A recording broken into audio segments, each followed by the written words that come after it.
En el Instituto del Cálculo funciona la gran computadora electrónica Mercury, construida en Inglaterra después de una licitación mundial. Para su adquisición, el Consejo Nacional de Investigaciones Científicas y Técnicas acordó a la universidad un subsidio de 35 millones de pesos. Esta máquina extraordinaria está dedicada principalmente a la investigación, a la docencia y a la formación de programadores.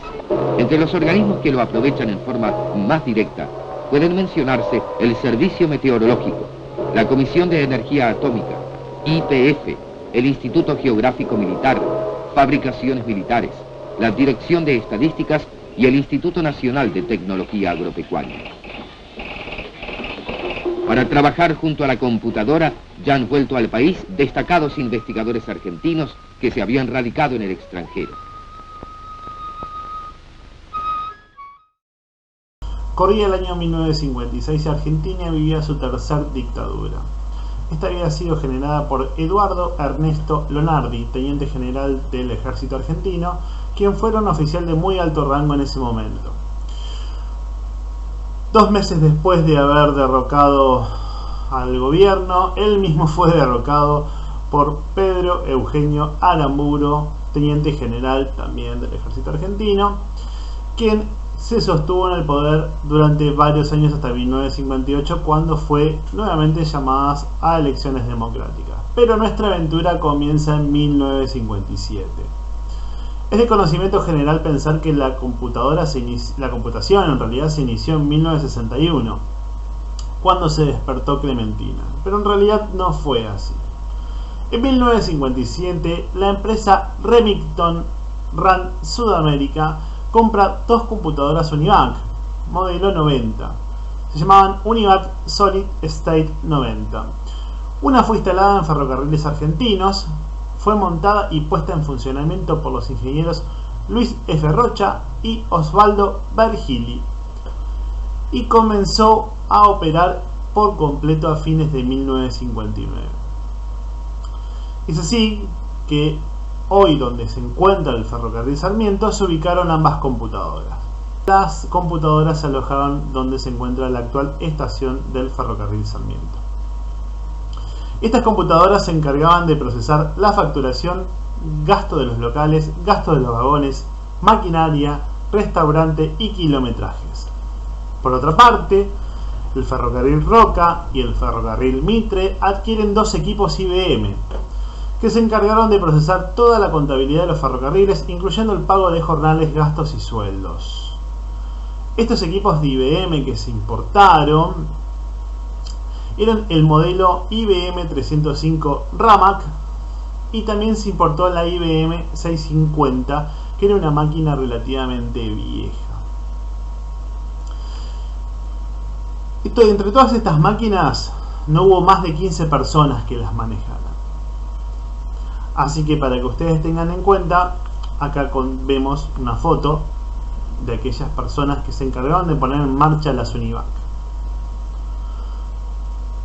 Por otra parte, IBM comenzó a exportar sus propios equipos. Para el 150 aniversario de la República Argentina, IBM presentó la 305 Ramac, una máquina muy interesante, porque sus discos duros permitían almacenar un equivalente a 64.000 tarjetas perforadas, con un tamaño total de 5 MB. Para la época, y verán las fotos, era un monstruo enorme, pero era la innovación, era el futuro. IBM ya venía experimentando hacía mucho tiempo con almacenamiento del tipo magnético. Y esto es algo que vamos a ver más adelante de forma repetida. El modelo 650 de IBM era un modelo antiguo, lo habían fabricado en 1953.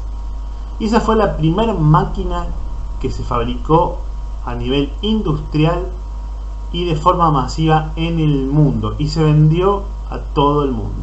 Y esta máquina tenía unas características muy particulares.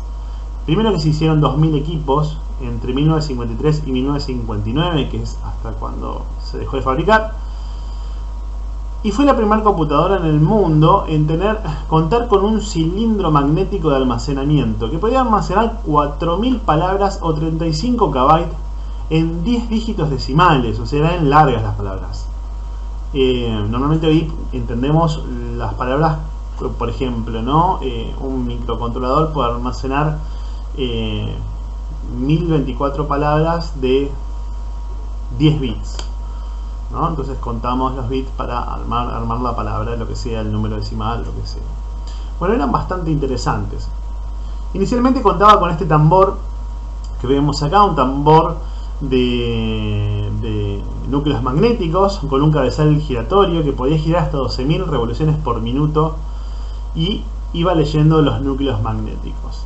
Usaba las tarjetas perforadas como comunicación externa, o sea, con la programación. Y la verdad que no tenemos ni encontré ningún tipo de datos de qué función cumplió en Ferrocarriles Argentinos. Pero bueno, esto es lo importante porque ya se venía gestando la idea de la computación en este país. Y para que ustedes conozcan, les voy a presentar al doctor Sadowski. Manuel Sadowski se había doctorado en matemáticas en 1940 en la UBA. Y para 1946 había sido becado para cursar estudios de posgrado en el Instituto Poincaré de París. Como resultado de una reestructuración importante ocurrida en diferentes universidades del país, propiciadas por el golpe militar de 1955, conocido como la Revolución Libertadora, Sadowski se incorporó al Departamento de Matemáticas de la Facultad de Ciencias Exactas de la UBA. En 1957, ante todo este cambio revolucionario que se venía dando y la computación, se tornó muy importante porque marcó el inicio efectivo de una etapa de expansión y quizás una de las mejores épocas de la UBA, que concluiría en 1966 con la Noche de los Bastones Largos. Pero ya vamos a llegar a eso. Primero vamos a contar un poco la historia de cómo Manuel Sadowski se convierte en el padre de la computación argentina. Los directivos de la universidad habían planificado la creación de un campus, en el cual se radicarían todas sus facultades. Se comenzó entonces con la construcción de dicho campus, conocido como Ciudad Universitaria. En 1957 el pabellón 1 iba a albergar entre otros el departamento de matemática. Ese mismo año Sadowski manifestó su interés en desarrollar matemática aplicada en el país, por lo que consideró imprescindible contar con grandes posibilidades de cálculo que brindara una computadora. Él ya venía escribiendo sobre computación en revistas de ciencias. Más aún, la computadora, además de ser principal herramienta de apoyo de la matemática aplicada, por supuesto, ¿no? O sea, imagínense que hasta los años 40, por lo menos la Unión Soviética hacía los cálculos de sus bombas atómicas con matemáticos humanos, no tenían computadoras. O sea, eran un montón de personas para hacer cálculos matemáticos, cientos de personas. Así que imagínense que la computación fue el primer puntapié inicial para reducir tiempos y hacer las cosas muchísimo más precisas. 1957 fue un año de oportunidades. Dada todo el quilombo político que ocurrió en esa época, generó muchas disponibilidades en puestos públicos. En 1957 asume el doctor Rolando García, decano de Ciencias Exactas, se convierte en el decano de la Universidad UBA. Rolando García ya a sus 20 años había sido un prodigio. A sus 20 años enseñaba matemáticas en la Escuela Normal de Profesores número 2 de Mariano Acosta en Balvanera, y emigra a fines de esa misma década, o sea, a fines del 39, del 40, emigra a lo que sería Estados Unidos, California exactamente, para participar de la Universidad de California, y allí es donde obtiene su doctorado. Un doctorado y un máster.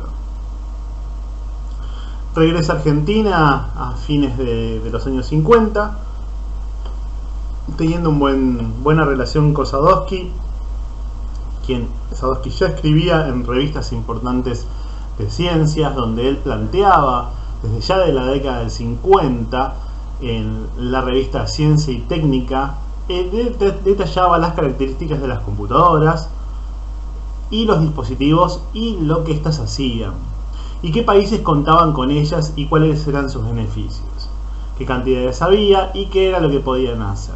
Ya en 1950 Sadowski venía con la idea de adquirir una supercomputadora para poder llevar adelante la universidad. Bueno, en 1957, cuando Rolando asume, en su primera sesión crea el Instituto del Cálculo. Y con la creación del Instituto del Cálculo solicita la compra de una computadora. Así que la licitación que se realizó y alcanzó el año 1958, cuando se convoca se presentan 4 marcas. La primera fue IBM, obviamente, Remington, Philco y Ferranti. Ferranti era la única marca que no era norteamericana. De la licitación gana la unidad número 18 del modelo Mercury 2.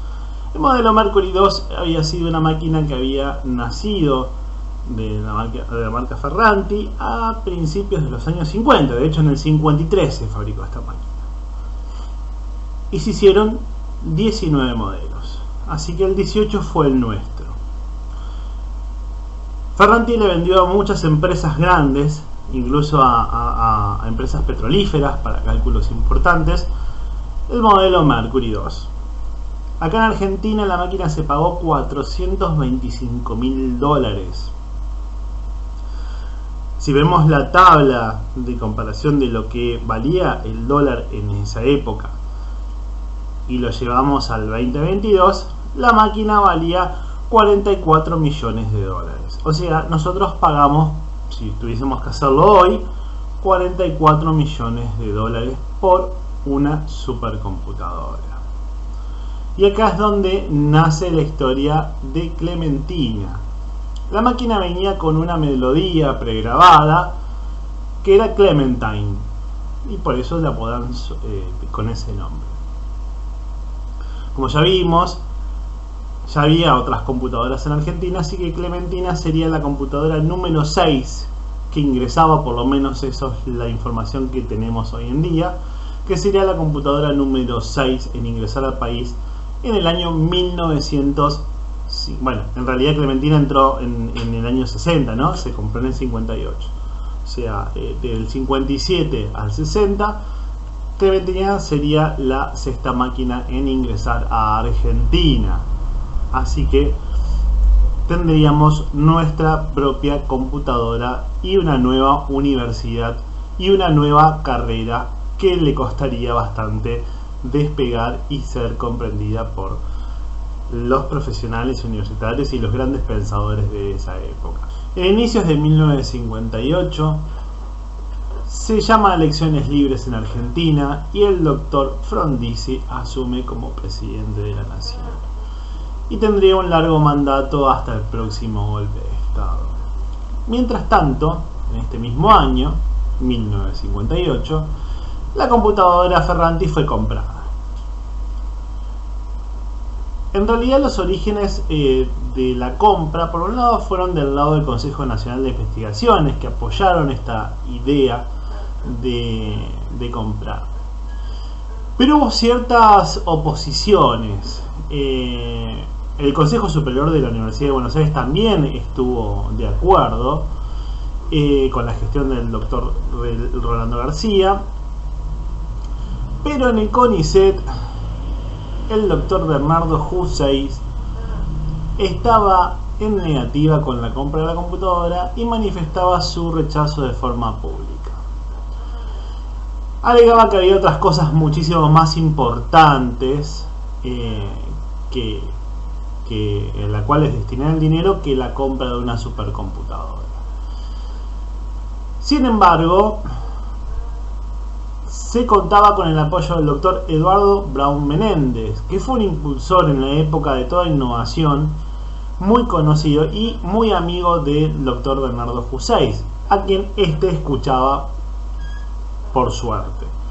Así que es gracias al doctor Braun Menéndez quien convenció a Husseis de abstenerse en la votación cuando se asignó la partida presupuestaria y el dinero que iba a ser destinado para la compra de la Ferranti. Así que llegado el año 1959, el CONICET había un programa de otorgamiento de becas de perfeccionamiento en el exterior que fue aprovechado por algunos colaboradores de Sadowski para interiorizarse en el funcionamiento de la máquina adquirida, así que terminó colaborando básicamente con la adquisición de Clementina. En 1960 Clementina llega. A finales de noviembre de ese mismo año, la Mercury 2 abrió sus puertas de embalaje una vez arribado en el puerto de la ciudad de Buenos Aires. Mientras las obras del pabellón de la ciudad universitaria continuaban su marcha, fue necesario introducir algunas reformas en el edificio. Cabe aclarar que el edificio no tenía baños, no tenía piso exterior, así que cuando llovía las personas chapoteaban en el barro, no tenían una instalación sólida. Sí contaban con un grupo electrógeno que permitía que la computadora esté aislada de la red eléctrica de la ciudad, lo cual, si había algún tipo de inconveniente, le permitía continuar operando. Y esto no era por una cuestión de preservar la operación de la máquina, sino, como ya veremos más adelante, la máquina era muy difícil de poner en marcha y llevaba muchas horas porque era válvulas, y las válvulas requieren que se calienten, para eso tienen el heater, que requieren trabajar a una determinada temperatura. Además que el edificio tenía que estar equipado con una gran cantidad de aire acondicionado porque la temperatura tenía que estar regulada.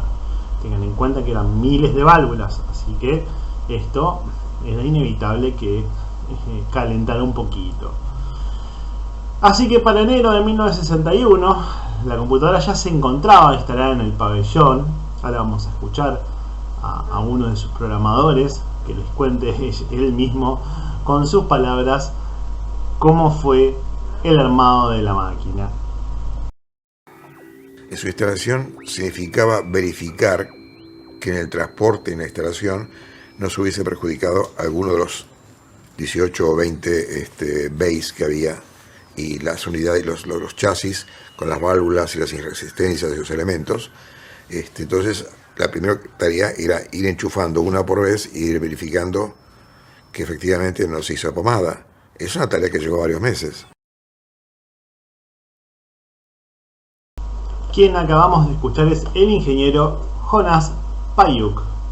Jonas Payuk fue convocado junto a Oscar Mattiusi por el Dr. Sadowski al Departamento de Electrónica de la Facultad de Ingeniería para reemplazar al personal técnico de Ferranti en la dirección y ejecución de tareas, tanto de mantenimiento como de su programación. Ellos fueron becados y enviados a Manchester, o sea, tuvieron que viajar a Inglaterra, y presenciaron el armado de la Mercury y la configuración de la Mercury 2 previo a que viajara a Argentina. En marzo del 61 se brindó una capacitación inicial de programación a un grupo de personas que trabajarían con esta computadora dentro del Instituto de Cálculo. La máquina no estaba operativa para esa fecha aún, pero estaba en proceso de ponerse en marcha. La capacitación fue sobre el lenguaje de programación. El lenguaje se llamaba Autocode y lo brindó una doctora de nombre Cicely Popwell, una estrecha colaboradora de Alan Turing. O sea, de dónde viene el curso de introducción a la Ferranti.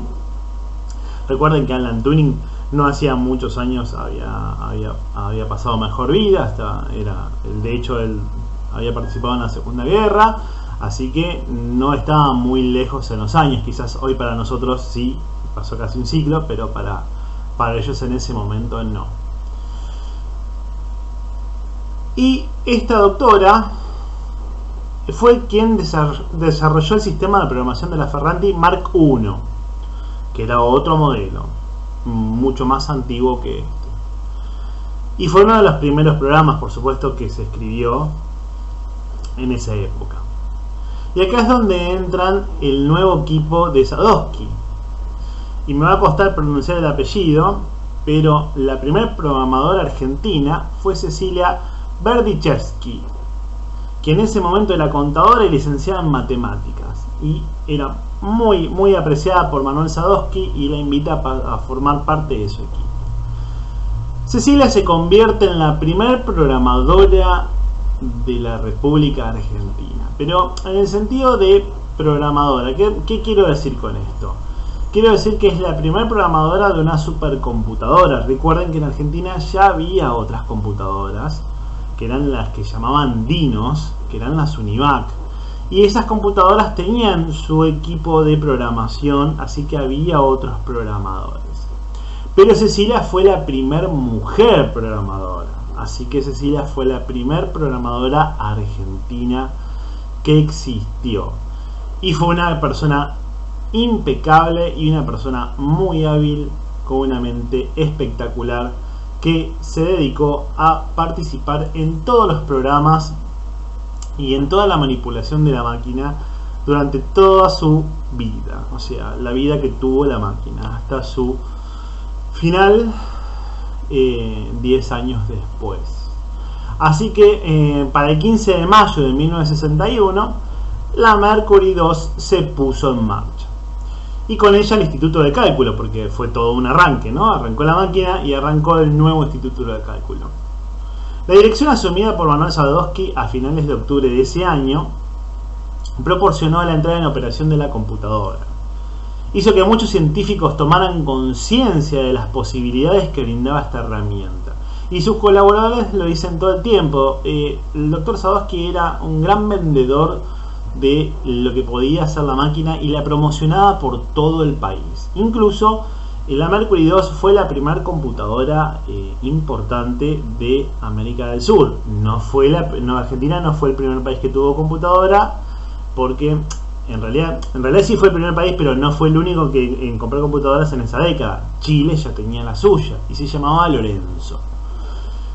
Muchos documentales y muchos videos que encuentro a lo largo y a lo ancho de YouTube hablan de que la computadora argentina fue la única que existió y que Clementina fue la primera. En realidad no fue la primera ni fue la única. Hubo otras computadoras en otros países. Lo que sí fue muy importante, porque como siempre los argentinos solemos destacarnos muchísimo en lo que hacemos y le aportamos un toque único e irrepetible a todo nuestro trabajo. Así que sí, Clementina es reconocida y recordada por el mundo entero, o sea, como la primera computadora argentina. Para los argentinos es súper importante. Ahora es tan importante que casi no hay información y casi no hay fotos de Clementina. Ahora yo les voy a mostrar unos videos que logré rescatar de Difilm. Gracias por tener ese archivo, que lamentablemente son pocos. Vamos a ver al ingeniero Jonás Payuk programándola y vamos a ver la propaganda con la que se promocionaba a Clementina en esa época, la cual resulta sumamente interesante. La propaganda la vamos a ver después. Vamos a empezar con el video del ingeniero Payuk para que todos ustedes puedan ver lo que se hacía en esa época.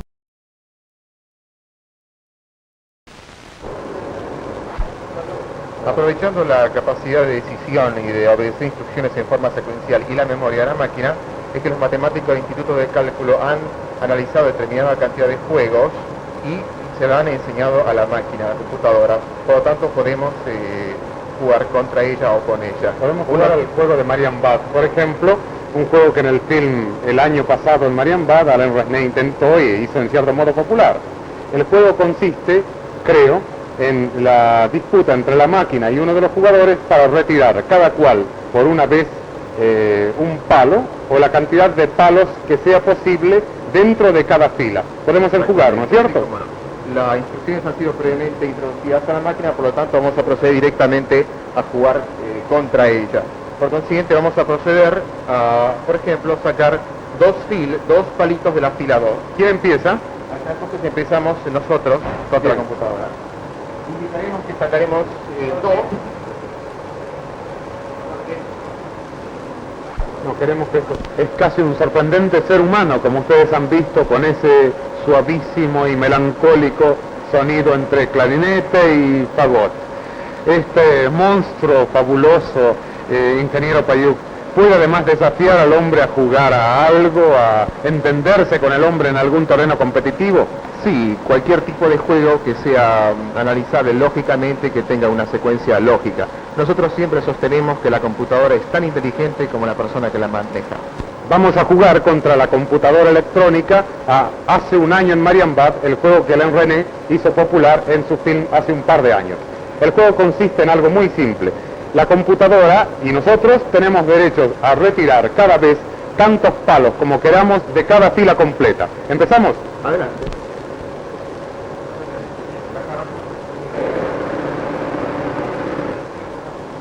Los datos han sido introducidos previamente a la computadora y la computadora me ha... Aprovechando la capacidad lógica de la máquina y de obedecer instrucciones de forma secuencial o no de acuerdo a ello, los matemáticos han analizado una cantidad de juegos y los han introducido dentro de la máquina. Ahora podemos jugar. Vamos a jugar al juego de Marienbad, que Alain Resnais hizo popular hace un par de años en su film Hace un año en Marienbad, justamente. El juego consiste en retirar por parte de cada jugador tantos palos de cada fila como sea posible, hasta que finalmente quien retira el último palo es el que gana. Con la computadora y contra nosotros vamos a iniciar el juego entonces.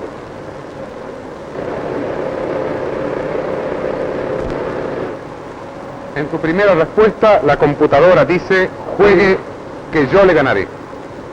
Vamos a desafiarla. Exactamente, procederemos entonces a sacar 3 palitos de la cuarta fila. De la cuarta fila, 3. No hace trampa la computadora, es imposible. La computadora anunció que hay que quitar 3 palos de la cuarta fila. De la fila 2. Quite 3 de la fila 2. No, perdón. Perdón. La línea completa. Procederemos a sacar entonces 4 de la fila 4.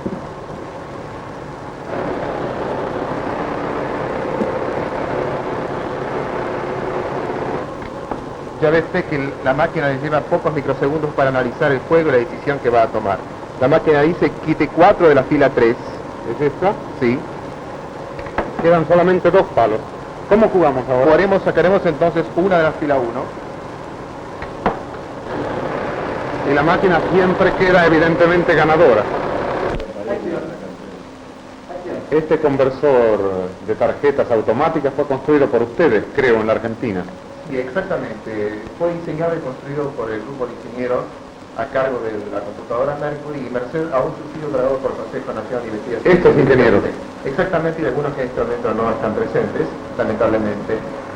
Fundamentalmente fue diseñado y construido para cumplimentar una necesidad fundamental de la computadora. Esta computadora no lee información que viene en forma de tarjetas, por consiguiente surgió esa necesidad y había que satisfacerla. La computadora que tenemos aquí atrás de nosotros haciendo un ruido prodigioso. Exactamente. Este equipo se pretendió en principio comprarlo, se solicitaron cotizaciones y tiempos de entrega, estos fueron muy grandes y muy largos, por consiguiente se decidió diseñarlo y construirlo y aquí lo ven ustedes funcionando. Además de satisfacer la necesidad del instituto, se probaron técnicas nuevas de almacenamiento, técnicas nuevas de transferencia, y al mismo tiempo la gente adquiere experiencia y conocimiento. O sea, ya satisface 2 necesidades. La del Instituto de Cálculo como elemento de cálculo y de investigación, y la del grupo de ingenieros como formación. Es, digamos, un poco entonces la segunda cabeza de la computadora electrónica del Instituto de Cálculo. Exactamente, yo diría la segunda boca. Muy bien, gracias.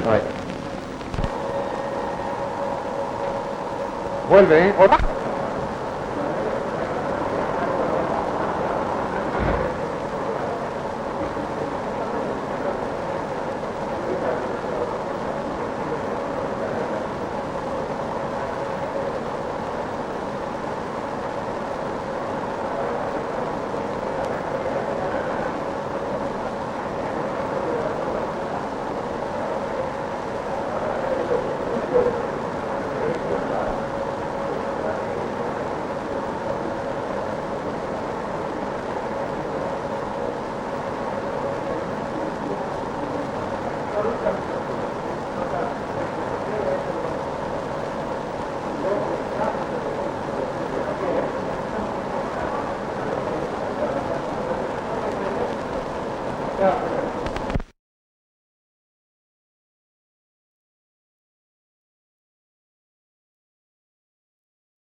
Repasemos un poco quiénes eran los actores de esta época.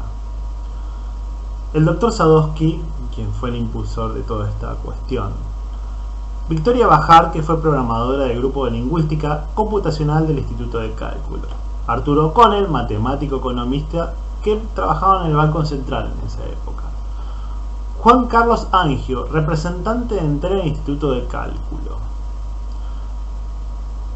Víctor Pereira, programador del Grupo de Análisis Numérico del Instituto de Cálculo.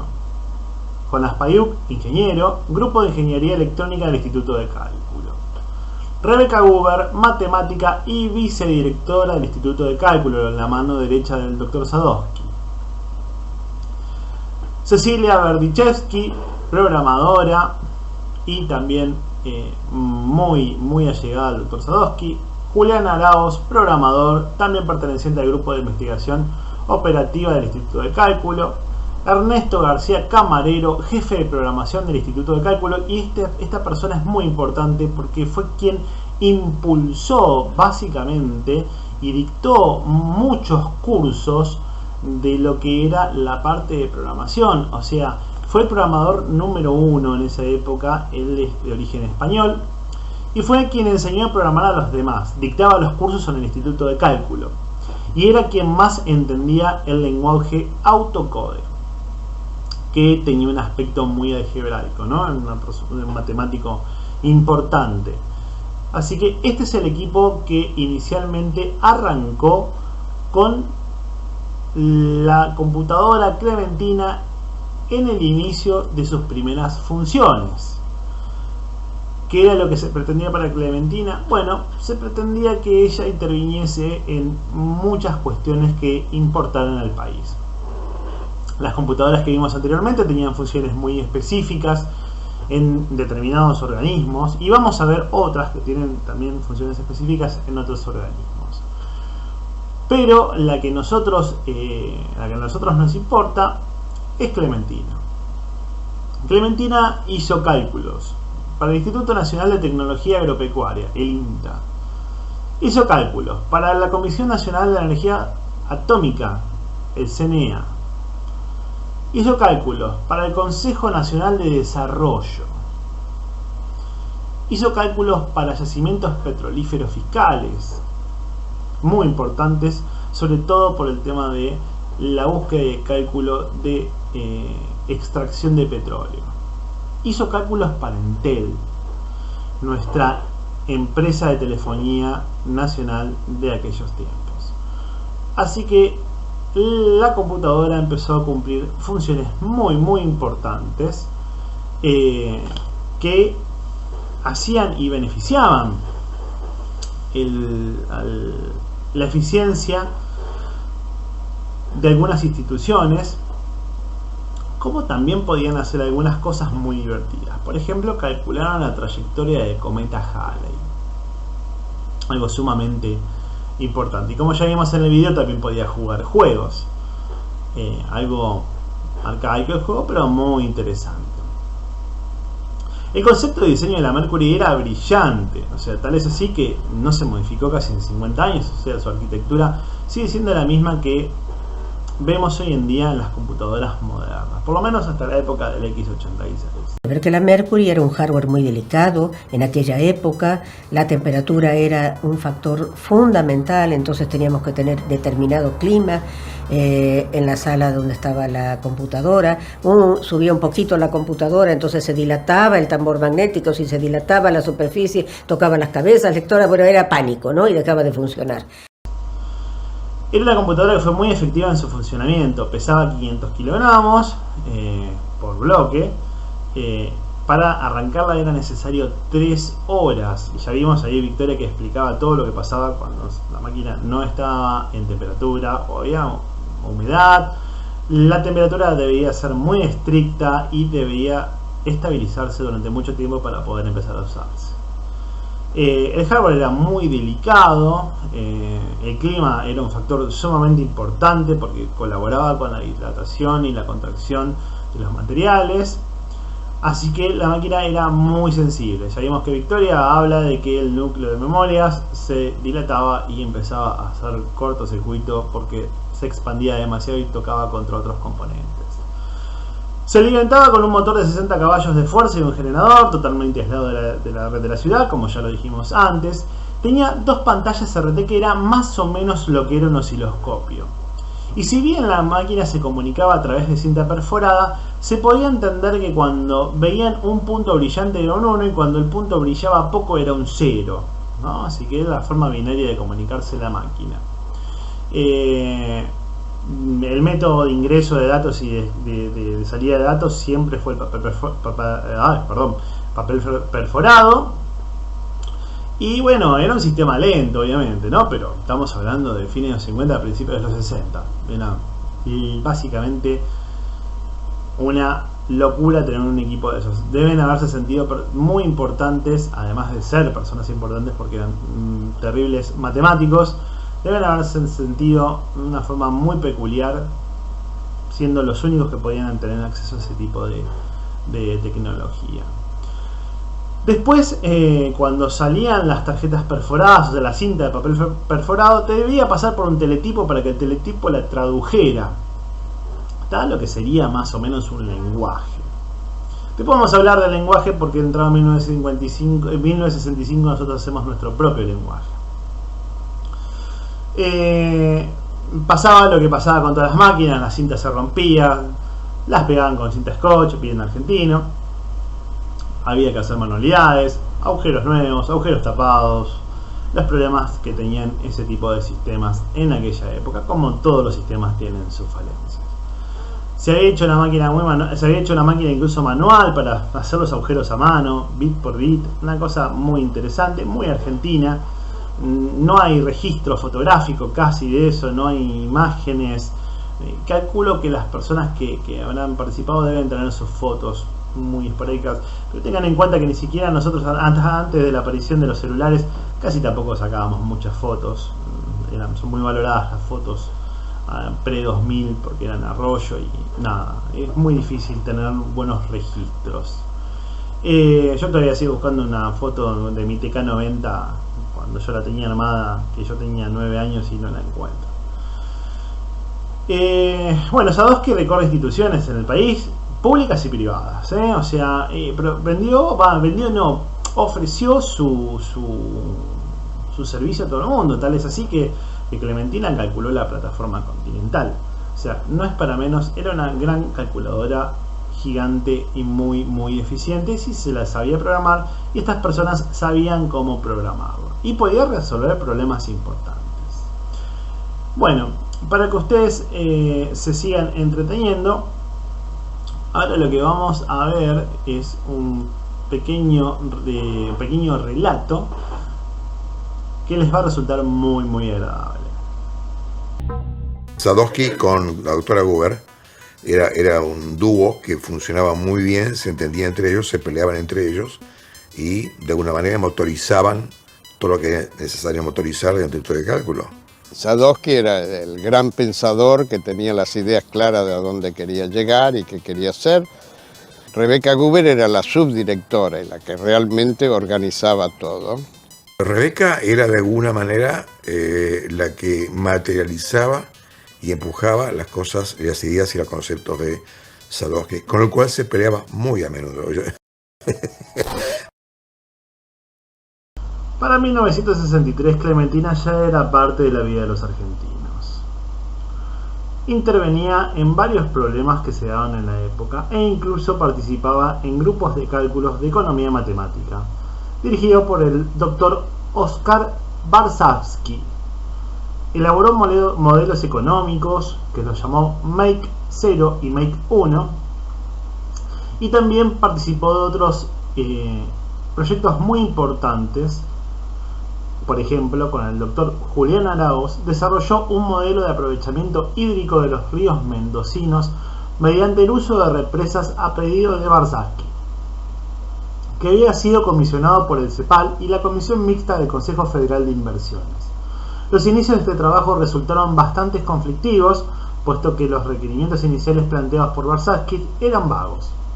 El plazo de implementación de apenas unas semanas y la experiencia del equipo de este generaron problemas y hubo trabajos escasos. No obstante, los problemas fueron resueltos y el modelo resultante fue uno de los primeros a nivel mundial, o sea que resultó. Y se aplicaron novedosas técnicas de experimentación numérica en el análisis de sistemas dinámicos. Otros trabajos efectuados por el grupo de Araos fueron un modelo de caminos críticos solicitados por una empresa constructora, que fue aplicado en la construcción del pabellón segundo de la ciudad universitaria, y un modelo matemático para determinar la ubicación de los vagones de carga de los trenes de la estatal Ferrocarriles Argentinos. Por otro lado, el grupo de matemáticas aplicadas realizó trabajos sobre la mecánica de sólidos y fluidos para modelar la erosión y el movimiento en distintos cauces de aguas naturales. Y esto fue con colaboración de Agua y Energías de la Nación. Un trabajo interesante, aunque carece de buenos resultados, llevó a cabo el grupo de lingüística computacional dirigido por Eugenia Fischer, con la colaboración del Instituto de Matemáticas de Bahía Blanca y la Universidad de Grenoble. Se hizo un intento por desarrollar una técnica para traducir automáticamente textos del lenguaje ruso al castellano, y esto fue muy conocido en la época. Durante el proyecto incluso se habían hecho un sistema con identificaciones en cirílico, fue muy interesante. Durante el proyecto, el equipo de Jonás Payuk construyó unos capuchones con caracteres cirílicos para superponer el teclado de la perforadora. O sea, ese fue el invento del momento. Se hicieron un teclado en cirílico para el ingreso de datos. O sea, fue muy interesante. Cabe destacar que también el grupo de análisis numérico, que estudió órbitas de diferentes astros y también resolvió ecuaciones diferenciales. Así que Clementina era muy alta, muy eficaz y muy alta importancia, ¿no? Alta importancia para los grupos científicos y para las empresas. Imagínense que en esa época todo se hacía a mano y de repente aparece una máquina mágica que te soluciona un montón de programas en horas. Nosotros hoy estamos acostumbrados a los segundos, pero en realidad tardaban en hacer los cálculos. Pero bueno, ya en esa época, ya a fines de 1963, principios del 64, la computadora estaba en pleno funcionamiento, se habían hecho muy famosos en todo el país, incluso en Sudamérica, y habían empezado a descubrir muchas limitaciones del lenguaje de programación autocode. Se habían empezado a pensar en que sería mejor diseñar un propio lenguaje de programación para poder tener una mayor efectividad de la utilización de la máquina. Así que todos los cerebros brillantes de esa época se pusieron a desarrollar un lenguaje que en 1965 tomó forma, se formalizó y construyó un respectivo compilador al que llamaron Comic. El instituto era un lugar científico para progresar cada uno, y yo me dediqué a averiguar cómo demonios trabajaba el compilador autocode. Ese estudio me sirvió para muchas cosas, e inclusive para que el doctor Sadowski me dijera: ¿no podrás hacer un lenguaje nuevo? Clementina distaba muchísimo de una computadora actual, no tiene nada que ver con la computadora actual. No tenía teclado, no tenía monitor, solamente perillas y cintas de papel. Pero bueno, la forma de programarla requería días, horas, meses, desarrollar un programa, luego pasarlo a cinta, o sea, convertirlo en binario e ingresarlo a la máquina. Y que la máquina funcionara, porque todos los días se quemaba una válvula, todos los días pasaba algo, la máquina muy delicada. No era fácil, era muy difícil de hacer. Hoy en día nosotros nos sentamos en una computadora, abrimos un lenguaje y programamos. Eso no ocurre, no existía en esa época. Más que estas personas eran los primeros en Argentina en realizar este tipo de hazañas a nivel nacional y solucionar problemas del país, básicamente, y también por consultoría de algunos países vecinos. Está basada en unos trabajos de un astrónomo ítalo-argentino llamado Bobone, que era de Córdoba, que en los años 40 había recolectado como 3.000 observaciones del pasaje del cometa Halley del año 1908 al 1910, y había registrado todo esto en unos cuadernos de contabilidad en cuidadosa caligrafía, todos los numeritos, todas las cuentas. Una cosa impresionante. Y nuestra tarea era volcar eso al computador electrónico y verificar si esas cuentas estaban bien.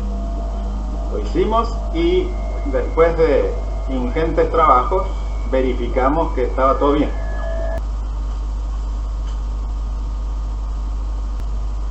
Estuvimos dando clase y en eso yo al menos reconozco que a veces nos pasaba la mano, porque los ejercicios que hacíamos a los pobres alumnos eran terribles, ¿no? Haga un ciclo que dibuje en doble ciclo una matriz que tenga forma de mariposa. Claro, no aprobaba nadie, ¿no? Después yo me encontraba con estos alumnos que dijeron que me odiaban mucho por esos ejercicios.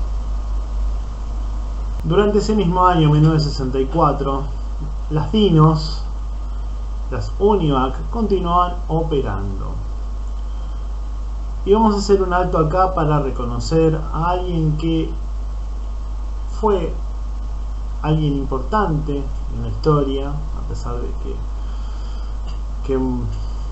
hay personas que pasan desapercibidos, pero acá contamos con el diploma de José Martínez. José Martínez fue un técnico de las UNIVAC que hizo el curso, y esta es la certificación de Remington, sobre el curso realizado para operar las máquinas, fechado en 1964. Acá lo vemos, dentro de todo joven aún, con su familia, divirtiéndose, una foto con su hijo pequeño, y de su propio archivo personal una foto de las DINOS, que podemos visualizar cómo estaban compuestas y armadas en esa época. Esto es para el archivo, para que ustedes vean que hubo mucha gente involucrada en esto y que no deben pasar desapercibidos en nuestra historia. La era de la computación había llegado a Argentina, pero el Instituto de Cálculo no era el único que tenía la ambición de poder usar una computadora. Es más, hay un proyecto muchísimo más ambicioso y que llegó muchísimo más lejos que el Instituto de Cálculo. La Facultad de Ingeniería, entre el año 58 y el año 62, fabricó la primer computadora argentina. Se la llamó CEFIBA. Sí, totalmente argentina. Fue una computadora hecha a transistores. Ya había aparecido el transistor y en reemplazo de las válvulas de vacío, así que los ingenieros decidieron hacer su propia computadora. Empecemos a explicar un poquito más esto. En 1958 el ingeniero Tanco, profesor adjunto del departamento de electrónica, trabajó conjuntamente con los ingenieros Eduardo Ulsunrum y Oscar Mattiusi. Este nombre me cuesta pronunciarlo siempre, pero ya lo habrán escuchado en otro momento. El proyecto fue desarrollar una computadora. Estas personas estuvieron en la votación del presupuesto, por eso les resulta familiar el nombre de Oscar y no voy a volver a decir su apellido. En 1960 se inició la construcción de CEFIBA, con los trabajos de otros ingenieros, colaboraciones de más ingenieros de la facultad, y también el ingeniero Jonás Payuk. Así que Payuk, que trabajaba con Clementina, colaboró con la creación de esta máquina. Se sumaron otros ingenieros: Eduardo Cohen, Ricardo Criado, Noemí Kaplan, Arturo Bersesi y licenciada en matemáticas Aida Kohn. Durante este periodo que llevó a la construcción y varios ensayos, terminaron la computadora y algunos de los jóvenes profesionales se retiraron del grupo para cumplir otras tareas. Así que la computadora culminó en el año 60, pero recién fue testeada para fines de ese año. Se copió a la IBM en cierto punto. Hicieron una memoria de cilindro magnético muy similar a la que utilizaba el sistema de IBM. Se intentó realizar varias pruebas referidas al tema de cálculo y recepción y retención de datos en la memoria del cilindro rotativo de aluminio, y este funcionó relativamente muy bien. Bueno, la computadora llevó 5 años de construcción. Se utilizaron 1405 transistores y tenía 4096 palabras de 32 bits, muy similar al cilindro de IBM. Yo diría que lo copiaron un poquito, pero no deja de ser la primera computadora argentina. Está hecha por argentinos, pensada por argentinos, diseñada por argentinos. Obviamente las ideas vienen de otro lado, sí, por supuesto, se copió un cilindro un poquito, no deja de ser argentina. Y esta sí es la primera computadora argentina, porque no se la compró, se la construyó desde cero. Para que ustedes sepan, esta computadora hoy en día se encuentran partes de ella en exposición, pero la gran parte de ella desapareció, como lo pasó con Clementina. Ahora vamos a ver un poco más adelante cómo fue el final de Clementina, porque se viene una época muy oscura de la historia argentina, la cual lamentablemente es una época sumamente nefasta. Continuemos con Cefiva. Cefiva tuvo dos características distintivas: se basaba en transistores y se realizó con un presupuesto muy escaso. Esto es lo que permitió el ingenio argentino. Ahí estamos con alambre y construimos cosas a mano. Permitió construir una computadora con pocos recursos. Eso es algo muy importante. La computadora contaba con varios registros, eran programables, algo muy similar al que veremos en un futuro no muy lejano a estos años. Programables con botones, vos podías programar el registro y los bits que ingresaban y lo retenía en memoria para luego hacer una especie de cálculos. Podía sumar y restar, por supuesto, toda la matemática son sumas y restas, más allá de las divisiones, multiplicaciones y todo lo que sea, siempre son sumas y restas, nada más que se ayuda de una forma muchísimo más simple a hacer los cálculos con sistemas nuevos de matemáticas como la división y la multiplicación, ¿no? Pero básicamente la computadora lo que hace, la unidad aritmética, es hacer los cálculos de sumas y restas. De hecho, si los programadores de ASM comprenden, los que programan en x86 o que programan microcontroladores, que en ASM no hay multiplicación ni división. Uno tiene que empezar a hacer las sumas y las restas necesarias y ingeniarse sus propias líneas de comandos para poder hacerlas, y va en el ingenio cada uno, para poder hacer sus propias sumas, restas y divisiones. Estamos, o sea, y multiplicaciones, por supuesto. Y si piensa que la Facultad de Ingeniería fue la única que se atrevió, bueno, la Facultad de Bahía Blanca inició entre el año 61 y el 65 la construcción de su propia supercomputadora de transistores. Se la llamó Zeus. Y la mismísima Victoria Bajar colaboró con la construcción de esta máquina, aportando lo que sería la parte de software y la programación en ensamblador. Lamentablemente esta máquina, que fue ideada por el ingeniero Jorge Santos, no llegó a culminarse nunca, ¿no? En el año 65, cuando estaba en los primeros pasos de culminación del proyecto, la política argentina empezó a influir gravemente en la sociedad y empezó una nueva era que se venía de una época muy complicada y que se iba a convertir en una época muy oscura para la historia argentina. Esto implicó que la computadora Zeus no sea terminada y quede abandonada. No existe casi información, la máquina desapareció completamente. Hay una sola foto, que es esta que tenemos acá, es el único registro que existe. Después de eso no hay nada más. Pero bueno, tenemos un registro de que hubo una segunda computadora totalmente nacional. Y por supuesto, nuevamente se copió básicamente el cilindro de memoria de la Mercury, ¿no? O sea, era lo que había en esa época, se estudiaban los núcleos magnéticos y se trataba de hacer una memoria muy similar. Pero esta vez, en lugar de válvulas, era a transistores. El proyecto no llegó a su término, no importa, pero él inició caminos de hacer tecnología nacional, eso es fundamental. Esa computadora, Zeus, había de llamarse, estaba muy inspirada en la Mercury, seguía las líneas de la Mercury, Copiaba muchas cosas, eso no importa. En tecnología es a veces necesario, imprescindible copiar para después saber hacer.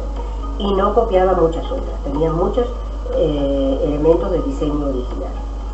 Para fines de 1965 el Dr. Sadowski tenía muy en claro que la computadora Ferranti había cumplido su vida útil y estaba llegando a su fin, y que era necesario la adquisición de una nueva computadora.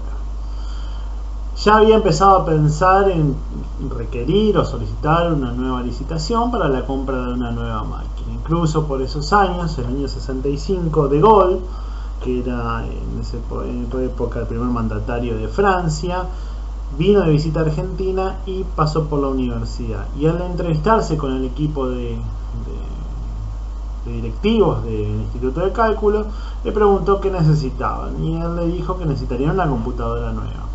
A lo cual De Gaulle le otorgó un crédito de $5 millones no reembolsado, o sea, no tenían que devolverlo, en realidad no era crédito. Les regaló $5 millones siempre y cuando a cumplirse que compraran productos franceses, lo cual en esa época Francia tenía una gran variedad de computadoras muy importantes y muy bien hechas que superaban hasta las IBM más populares. Por lo tanto, ese era el plan que tenía el Dr. Sadowski. Pero el 28 de junio de 1966 ocurre un golpe de estado. En esa época estaba el presidente Arturo Illia, que fue el sucesor de Frondizi, y lamentablemente Illia es derrocado por un golpe militar por el general Onganía. El 29 de julio, un mes y un día después, surge, o lo que se llama en la historia argentina, la noche de los bastones largos, donde se ordena a la policía, ante la toma de los alumnos de las universidades, se ordena a la policía desalojarlos, y en ese transcurso golpean a los alumnos y profesores. Ocurre la renuncia de 1.200 docentes, entre ellos Sadowski, que termina exiliado en Venezuela, en donde allí continúa enseñando y desarrollando la tecnología para Venezuela, y recién él vuelve en democracia con el gobierno de Raúl Alfonsín. Pero para que se den una idea, ahí es donde la historia de la computación argentina básicamente termina con un golpe de estado, y termina con una época nefasta que va a venir ahora, que nos va a servir para empujar la segunda parte de la historia argentina, que va a ocurrir en la década del 70. Mientras tanto, para que todos sepan, en la universidad básicamente no quedó nadie. Del equipo del Instituto de Cálculo quedaron básicamente 3 o 4 personas. Clementina empezó a tener fallas, muchas fallas. Payuk fue uno de los que se quedó. Él incluso trató de repararla varias veces. Es más, logró en el año 67 conseguir comprar una Ferranti usada de la empresa Shell en Inglaterra. La fue a buscar y se trajo todas las válvulas para poder continuar teniéndola en funcionamiento. Pero esto lamentablemente fue insostenible con el tiempo, y en el año 71 la computadora es apagada para siempre. Y esta es la parte o la época en la que empieza una nueva era. Termina tristemente como una tapa del diario La Nación: la computadora es apagada para siempre. Sus partes se perdieron con los años, algunos escritorios, algunas cosas quedaron en la universidad y están dando vueltas aún ahí, o están expuestas para que los alumnos la puedan ver. Pero la mayoría de la computadora ha desaparecido en la historia. 70 que éramos, 70 en el instituto, quedaron 7. 7 técnicos más bien.